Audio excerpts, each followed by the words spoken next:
Paz e graça, irmãos e irmãs, neste segundo domingo do mês de junho, dando sequência à série deste mês, que temos refletido sobre o tema que está aí, bênção temporã. Pode passar o próximo slide, então você já vai encontrar o texto. O título da reflexão para hoje, bênção temporã, não deixe a baleia desviar sua atenção do milagre maior. Vamos lá para o texto de Jonas, profeta Jonas, um pouquinho difícil, por tamanho reduzido do texto, reduzido não, o necessário, já que foi revelado por Deus, mas considerando outros profetas, um livro com poucas páginas, ali, depois dos profetas maiores, você vai encontrar este chamado de profeta menor, capítulo 3, uma história bastante conhecida desde a nossa infância. Toda criança que por alguma razão ou nasceu na igreja ou veio para a igreja conduzida pelos seus pais, certamente em qualquer lugar do mundo ouviu, aprendeu, decorou a história de Jonas. E conosco, adultos, maduros, não é diferente, já que trazemos à memória alguns recortes desse texto do profeta Jonas, que tanto fala ao nosso coração, mas para essa noite, o trecho do verso de número 5, no capítulo 3, até o verso de número 10. Jonas, capítulo 3, versos de 5 a 10, diz assim a palavra do Senhor: Os ninivitas creram em Deus e proclamaram um jejum, e vestiram-se de panos de saco, desde o maior até o menor. Chegou esta notícia ao rei de Nínive. Ele levantou-se do seu trono, tirou de si as vestes reais, cobriu-se de pano de saco e assentou-se sobre cinza. E fez-se proclamar e divulgar em Nínive, por mandado do rei e seus grandes, nem homens, nem animais, nem bois, nem ovelhas provem coisa alguma, nem os levem ao pasto, nem bebam água, mas sejam cobertos de pano de saco, tanto os homens quanto os animais, e clamarão fortemente a Deus, e se converterão, cada um do seu mau caminho e da violência que há nas suas mãos.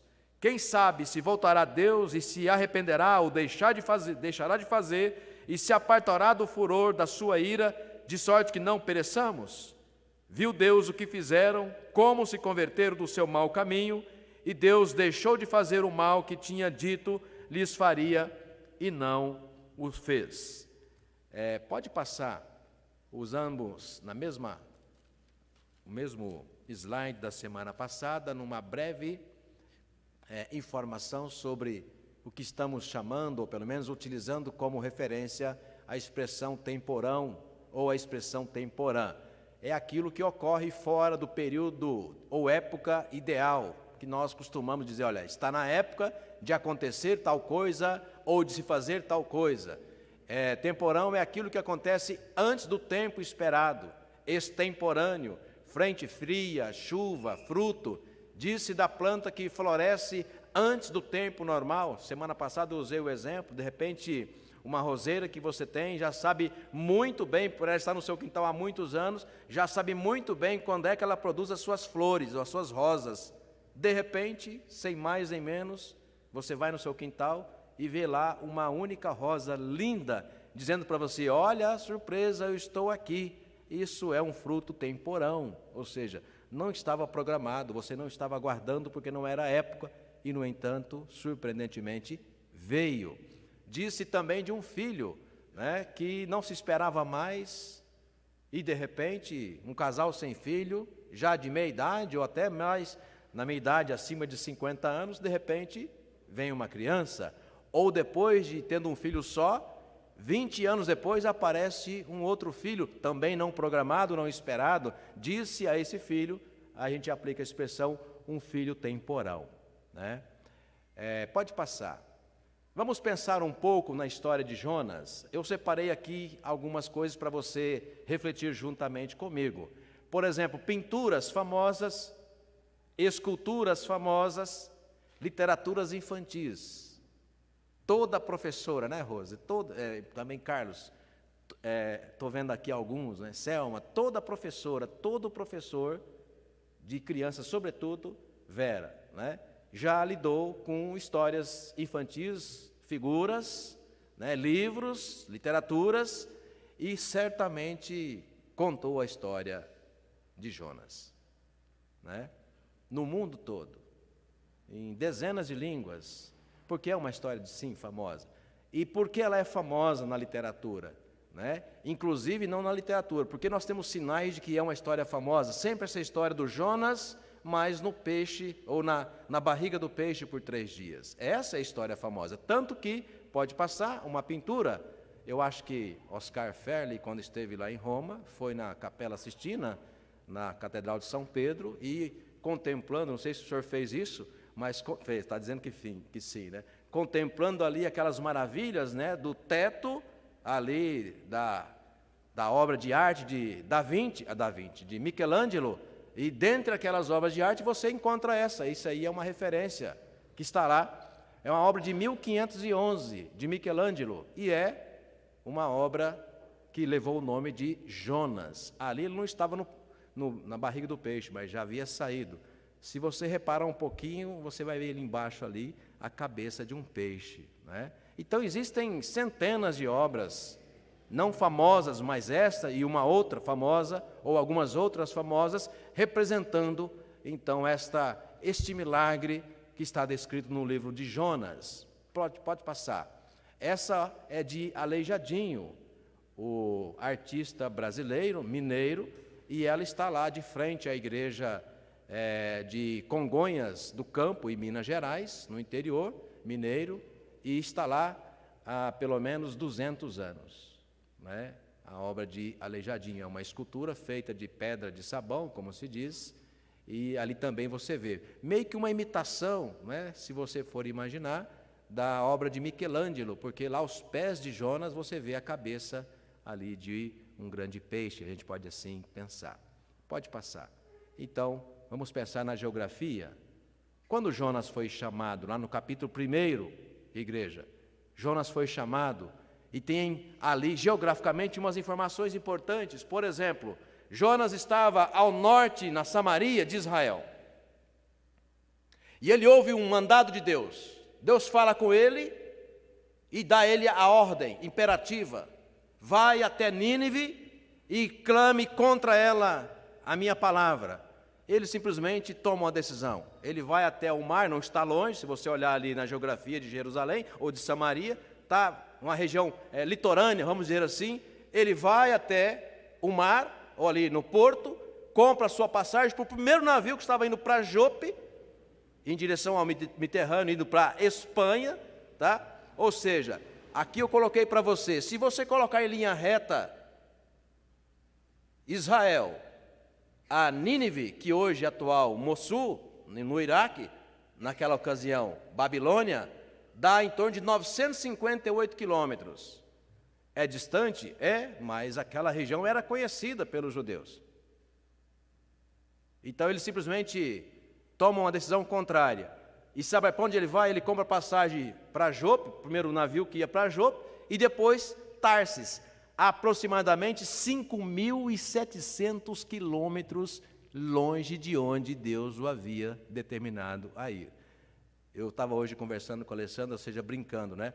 Se ele tivesse concluído aquela viagem no ano quase 500 antes de Cristo, né, ele teria chegado próximo do Brasil, porque quando você chega ali na borda da região ali, litorânea de Portugal, da Espanha, se você também tomar um navio em linha reta, em poucos dias você está no Brasil, que é a coisa que fez Cabral, a coisa que fez Cristóvão Colombo, né? Mas, enfim, a viagem foi rapidamente, né, interrompida por razões da história que vocês já conhecem, mas não é o foco da nossa aqui reflexão.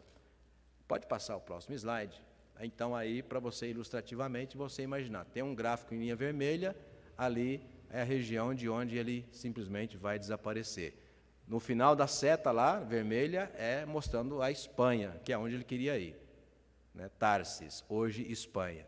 Em branco, ali Israel, até lá no Iraque, na ocasião Babilônia, Nínive, é a cidade que Deus queria que ele fosse. 958 quilômetros.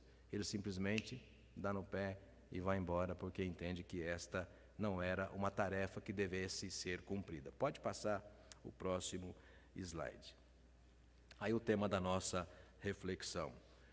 Irmãos e irmãs, igreja, tem algo curioso no livro de Jonas, e por isso o título da nossa reflexão.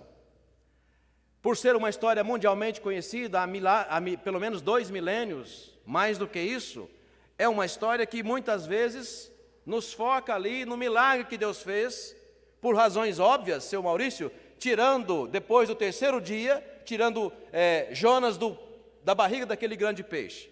A gente fala baleia porque é o animal o maior animal que nós conhecemos, mas lá não fala baleia, fala de um grande peixe. Então a gente imagina, vamos imaginar uma baleia. Alguns dizem, não, mas naquela região não tem baleia, não sei o quê. Um grande peixe, mas não vamos entrar em discussão por conta disso. E ele fica 3 dias na barriga desse grande peixe, e depois esse grande peixe o vomita para fora. Então esse é o grande milagre que sempre recorrente na história do livro de Jonas. Mas há muito mais do que isso no livro de Jonas. E quando meditava nesse texto para atender ao tema da bênção temporã, me chamaram a atenção algumas coisas que eu quero compartilhar com vocês. Por exemplo, Jonas é o único profeta que não fala diretamente para Israel. Dos 12 profetas, maiores e menores, Jonas, historicamente ou teologicamente, é aquele que vai falar, ou é chamado para falar uma outra nação. Deus chamara os seus profetas, maiores e menores, para falar ao seu próprio povo, o povo de Israel. E mesmo que por vezes utilizasse outras nações, o foco era falar a Israel. E de forma temporã, inesperada, inexplicada até então, Deus levanta o seu profeta e fala, vai a Nínive. Detalhe, um dos povos mais odiados por Israel, por causa exatamente do seu método de guerra. Um povo sanguinário. E em razões pessoais, nós podemos dizer assim, sim, se nós estivéssemos lá, presbítero Milton, talvez nós fizéssemos a mesma coisa. Aquele povo não deveria ser salvo. Ao juízo de Jonas, não. Aquele povo é o povo que mais mata os nossos jovens. Desculpa aqui a realidade, são os que mais estupram as nossas mulheres. Quando invadem, o seu método de execução é exatamente cruel. Não, esse povo, primeiro, esse povo não vai se converter. E segundo, no meu juízo, esse povo não deve se converter. Por isso, uma bênção temporã, não se esperava a conversão de babilônios, de idólatras ao tempo daquele povo. Não se esperava, não se desejava a conversão daquele povo. Por isso, explicada a razão do porquê Jonas vai fugir. Mas, teologicamente, igreja, há muitos que fazem menção, e eu gosto disso, Carlos Félix, que Jonas e a sua história é uma prefiguração de Cristo e mais tarde de Paulo de Tarso. Porque Cristo é enviado primeiro para os judeus, o povo da promessa. E no ano passado, por exemplo, nós passamos 1 ano estudando o Evangelho de Marcos. E vocês viram diretamente na fonte sagrada do Evangelho quantas vezes Jesus, desde o início do seu ministério, quantas vezes Jesus tentou pregar nas sinagogas. Quantas vezes foi perseguido pelos seus próprios judeus, a sua própria religião, a ponto de então, em determinado momento do seu ministério, focar o último tempo do seu ministério para com os gentios. Então há uma linhagem teológica que gosto bastante, de que Jonas, como Deus está no controle sempre, Jonas foi um tipo daquilo que viria a ser a mensagem de Jesus, e mais tarde, como Paulo vai dizer, o texto a gente vai conferir, Paulo vai dizer que foi chamado para ser o apóstolo dos gentios. Quem são os gentios? todos aqueles que não são judeus. Ninivitas, claro, não eram judeus, e Deus queria levar a palavra por razões que apenas Ele sabe. Deus queria levar e fez assim. Levou a palavra, um fruto, uma bênção temporã para um povo que, ao nosso juízo, ainda hoje, não devesse ou não deveria ser convertido. Abra comigo o texto de Mateus, palavras de Jesus. Mateus capítulo 12. Mateus, no capítulo 12.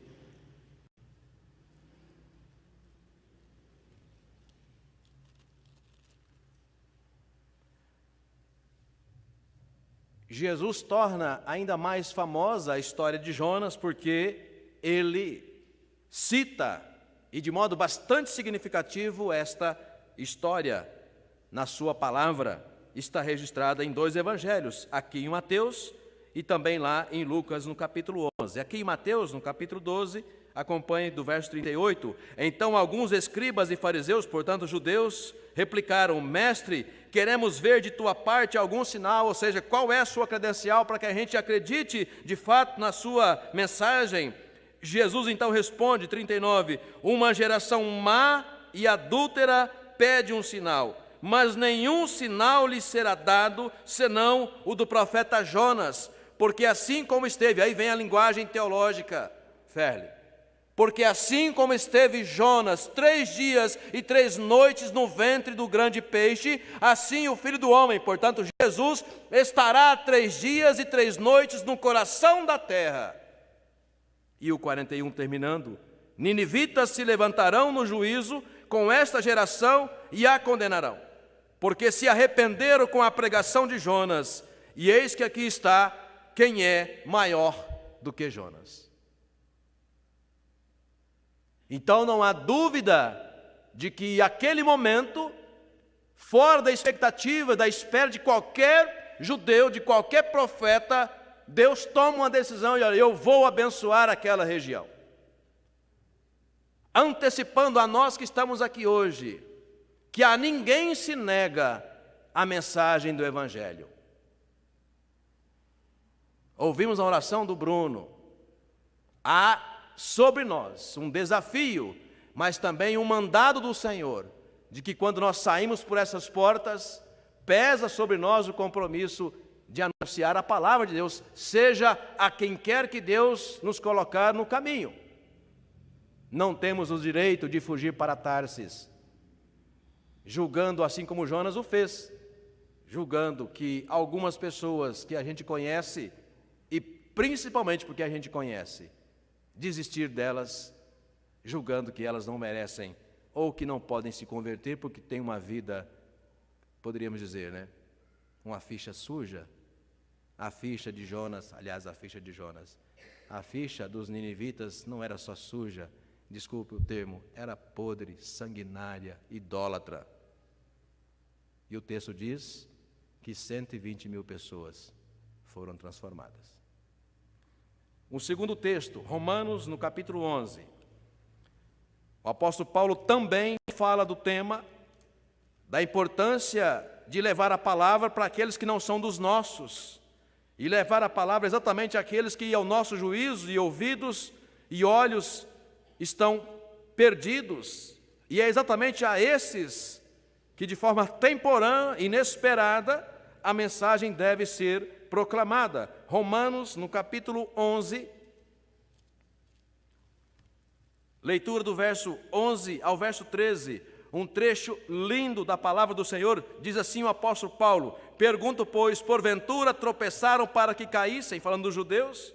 De modo nenhum, mas pela transgressão, ou seja, pela queda dos judeus, veio a salvação do quê? Dos gentios, para pô-los em ciúmes. Ora, se a transgressão deles redundou em riqueza para o mundo e o seu abatimento em riqueza para os gentios, quanto mais a sua plenitude. Eu vou até o 13. Dirijo-me a vós outros que sois gentios, visto, pois, que eu sou apóstolo dos gentios, glorifico o meu ministério. Por isso, irmãos e irmãs, Saulo, depois Paulo, sendo judeu, fariseu, praticante, quando tocado por Deus, de forma espetacular, assim como fora Jonas. Saulo foi chamado de forma espetacular, sim, a palavra é essa, Atos 9.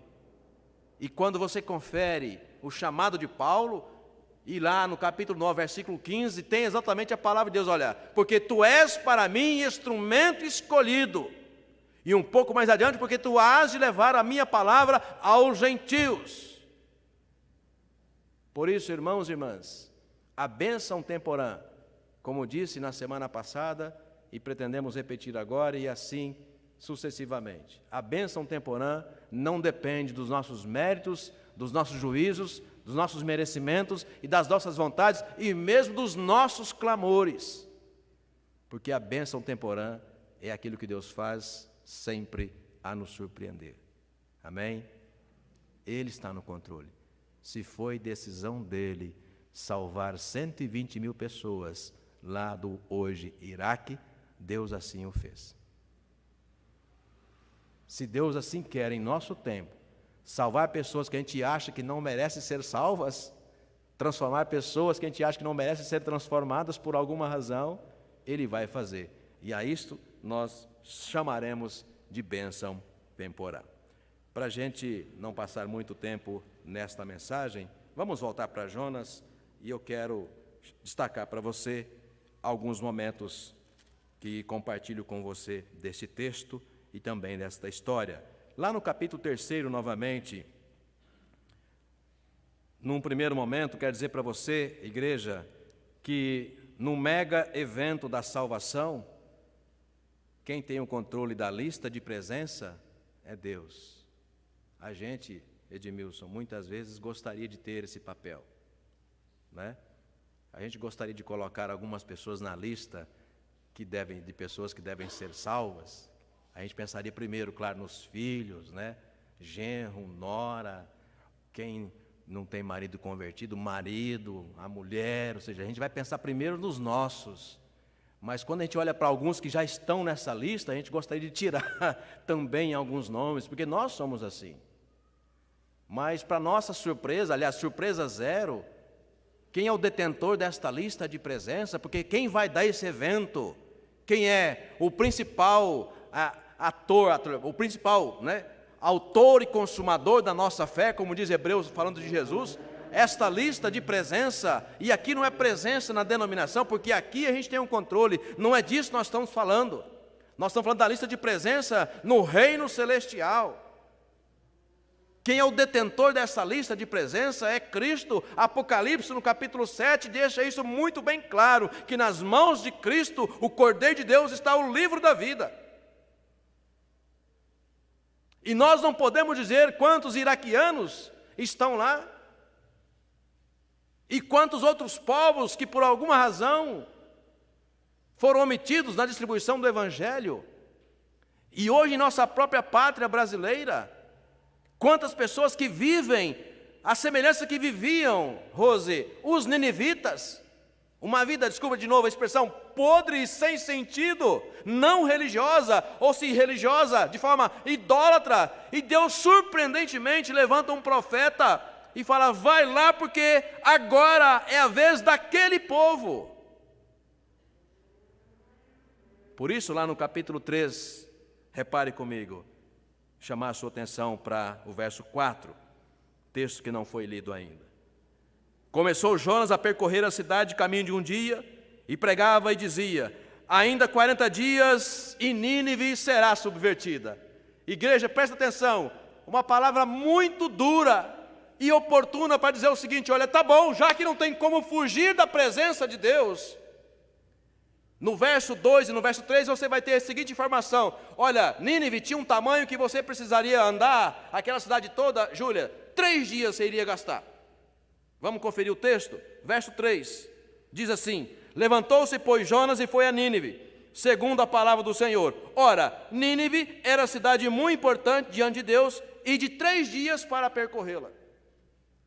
Vamos imaginar, sair lá do centro de São Paulo, vir caminhando até chegar aqui em Mauá.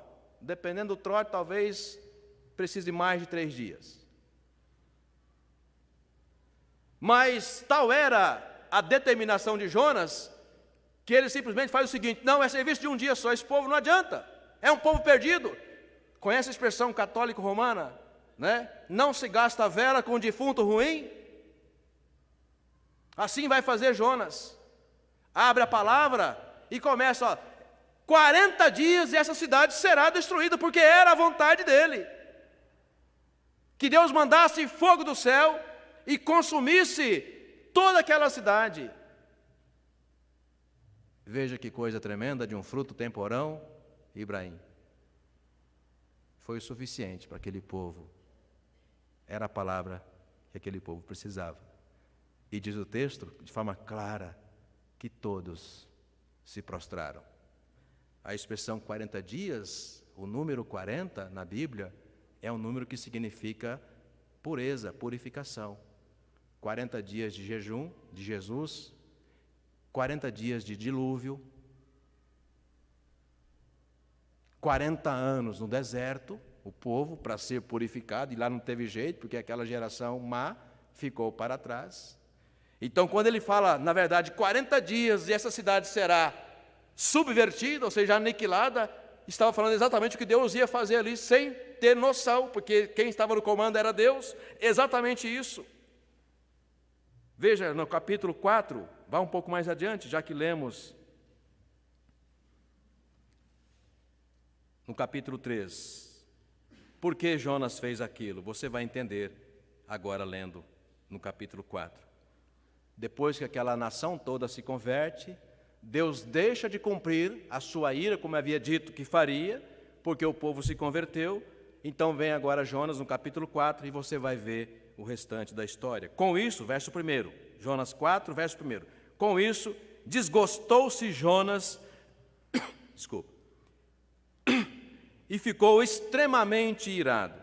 E orou ao Senhor e disse: ah, Senhor, não foi isso que eu disse, estando ainda na minha terra? Por isso me adiantei, fugindo para Tarsis, pois sabia que tu és Deus do coração mole. Aqui grifos meus, tá? Que tu és Deus amoroso, que ama incondicionalmente, e ao meu juízo, eu não queria que aquele povo fosse salvo. Por isso eu fugi, porque eu não queria, pois sabia que és Deus clemente, misericordioso, que demora para irar-se, tem grande benignidade, que te arrependes do mal, ou seja, que mesmo dizendo que vai fazer, não faz, porque é Deus amoroso. Então, na verdade, Jonas apresenta aqui o seu descontentamento, como muitas vezes é o nosso. Ouça bem, igreja, nós não temos controle da bênção temporã, porque o que Deus quer fazer, Ele vai fazer. Você crê isso? Amém? É o que Deus faz. Vá um pouco mais adiante, a história continua. Verso 6. Então fez o Senhor Deus nascer uma planta que subiu por cima de Jonas, para que fizesse sombra sobre a sua cabeça, a fim de o livrar do seu desconforto, do sol. Jonas, pois, se alegrou em extremo por causa da planta. Mas Deus, no dia seguinte, ao subir da alva, enviou um verme, o qual feriu a planta, e esta se secou. Em nascendo o sol, Deus mandou um vento calmoso, oriental. O sol bateu na cabeça de Jonas, de maneira que desfalecia, pelo que pediu para si a morte, dizendo: melhor me é morrer do que viver. Então perguntou Deus a Jonas: é razoável essa tua ira por causa da planta? Ele respondeu: é razoável a minha ira até a morte. Tornou o Senhor: tens compaixão da planta que não te custou trabalho, a qual não fizeste crescer, que numa noite nasceu e numa noite pereceu? E não hei eu de ter compaixão da grande cidade de Nínive, em que há mais de 120 mil pessoas que não sabem discernir entre a mão direita e a mão esquerda, e também muitos animais? Por isso, o título da nossa reflexão: não deixe, ainda que linda, a história da baleia roubar a cena do maior milagre. O maior milagre não foi Deus tirar Jonas da barriga do peixe. O maior milagre foi a gente ver o poder do Evangelho, quando pregado, ainda que em juízo, numa cidade idólatra, e Deus fez ali uma bênção temporã. Amém? Deus fez ali uma bênção temporã. Esse é o poder do Evangelho, igreja. Por isso Paulo fala, porque eu não me envergonho do Evangelho, que é o poder de Deus. Ele era a própria expressão desse poder, porque ele, enquanto saía para perseguir, ele próprio foi uma bênção temporã, porque fora da expectativa de qualquer judeu convertido à fé cristã, Paulo, perseguidor, permitindo na morte de Estevão, um santo da igreja primitiva, como ele mesmo fazia questão de lembrar, dos apóstolos eu sou o menor, porque permiti na morte de Estevão uma bênção temporã. Uma bênção temporã. Um segundo momento, Nínive foi bênção temporã, porque ela prefigurava a vinda dos gentios ou a salvação dos gentios. Agora vou convidar você para ir lá para o capítulo 1. Cuidado do tempo ali. No capítulo 1, irmãos, irmãs, eu quero que você acompanhe o verso 17. No capítulo 1 de Jonas, no verso 17, diz assim: deparou o Senhor um grande peixe para que tragasse a Jonas, e esteve Jonas 3 dias e 3 noites no ventre do peixe. Na sequência, vai lá no capítulo 2, no verso 1. Então Jonas, do ventre do peixe, orou ao Senhor seu Deus e disse: na minha angústia clamei ao Senhor, e ele me respondeu. Do ventre do abismo gritei, e tu me ouviste a voz, pois me lançaste no profundo, no coração dos mares, e a corrente das águas me secou. Todas as tuas ondas e as tuas vagas passaram por cima de mim. Até aí. Depois, mais tarde, você vai compreender, no texto que foi lido em Mateus, as palavras de Jesus. Assim como Jonas esteve no mais profundo do oceano, na barriga do peixe, e como nós acabamos de ver no texto, Jesus também estará no interior da terra, simbolicamente falando, né? Por que simbolicamente falando? Porque é na terra que nós depositamos os nossos mortos. Jesus foi sepultado, e enquanto esteve 3 dias morto, há um texto difícil que qualquer pastor, Carlos, e já falamos disso no seminário, qualquer pastor foge daquele texto porque é bastante difícil a sua compreensão, e eu quero citar para vocês aqui, simples assim, não é? Citar para vocês aqui, né, esse texto lá de 1 Pedro, no capítulo 3. Abra lá comigo 1 Pedro, no capítulo 3. Já estamos partindo para o final da nossa reflexão, igreja. 1 Pedro, no capítulo 3,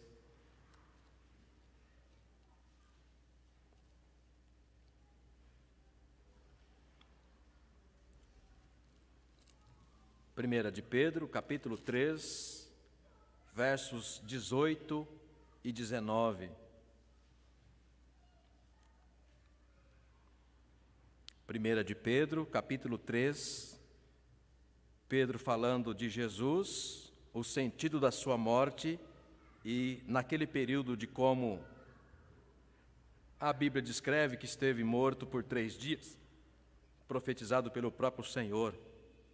1 Pedro 3, versos 18 e 19. Pois também Cristo morreu uma única vez pelos pecados, o justo pelos injustos, para conduzir-vos a Deus, morto sim na carne, mas vivificado no Espírito, no qual também, ou em Espírito, também foi e pregou aos espíritos em prisão. Então, quando vem a expressão pregou aos espíritos em prisão, ou seja, pastor, ainda depois da morte, há possível se arrepender? A resposta é claro, sempre, não. Então, ali a mensagem de pregar, na verdade, é a mensagem de, olha, estou aqui e daqui sairei, para glorificar ao Pai, e assim acontece.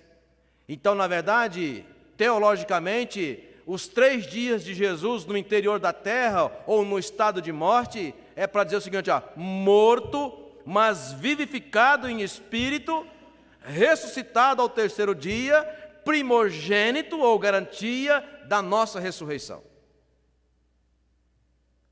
Então, assim como Jonas no interior do oceano, Jesus no interior da terra. um tipo do que Deus havia feito e agora volta a fazer. Por isso, irmãos, irmãs, Deus tinha sim o propósito na salvação daqueles gentios.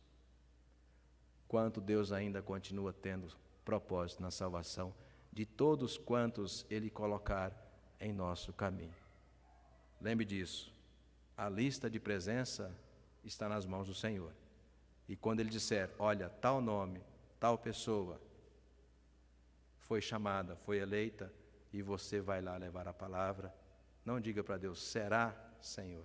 Simplesmente vá e prega. Ainda que seja palavra, viu, de exortação, mas pregue. Assim como Nínive ouviu a mensagem dita por Jonas. 40 dias é o tempo suficiente para Deus mandar fogo e destruir essa cidade. Abre no parêntese para descontrair, é a metodologia que minha mãe sempre usou para com os filhos dela. Ou você aceita Jesus, se acerta com Deus, ou você vai para o inferno. É assim, simples assim. Bem, de forma humilde, tranquila, leve. Sempre dizia repetidamente para os seus filhos. Ou você se acerta com Deus, ou se prepara. Porque se Jesus voltar, você vai para o inferno. Era assim que os nossos pais nos evangelizavam. E foi essa palavra pregada por Jonas. E foi a palavra suficiente para a conversão daquela cidade. Eu quero terminar pedindo para você encontrar o último texto comigo, num terceiro momento. Deus não tem prazer na morte de ninguém. Deus não tem prazer na morte de ninguém. O profeta Ezequiel disse isso, no capítulo 18. Abra lá e assim vamos terminar.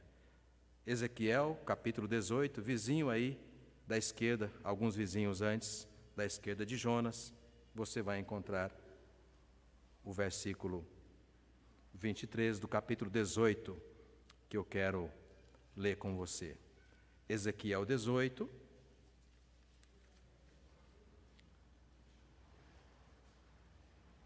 sobre aqueles que são pecadores, aqueles que nós dizemos não devem estar na lista do grande banquete da salvação, do grande banquete da igreja, da comunhão do povo de Deus, porque são ímpios, são pecadores, são pervertidos.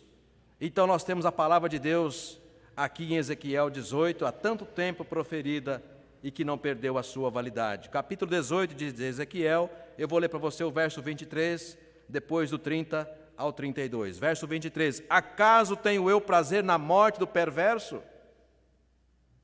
Diz o Senhor Deus, não desejo eu antes que ele se converta dos seus caminhos e viva? Verso 30, portanto eu vos julgarei a cada perverso, a cada iníquo, a cada um segundo os seus caminhos, ó casa de Israel, diz o Senhor Deus.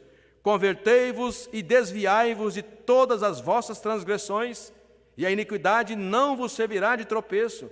Lançai de vós todas as vossas transgressões com que transgredistes, e criai em vós um coração novo, e espírito novo. Porque, pois, morreríeis, ó casa de Israel. 32, terminando. Porque não tenho prazer na morte de ninguém, diz o Senhor Deus. Portanto, convertei-vos e vivei.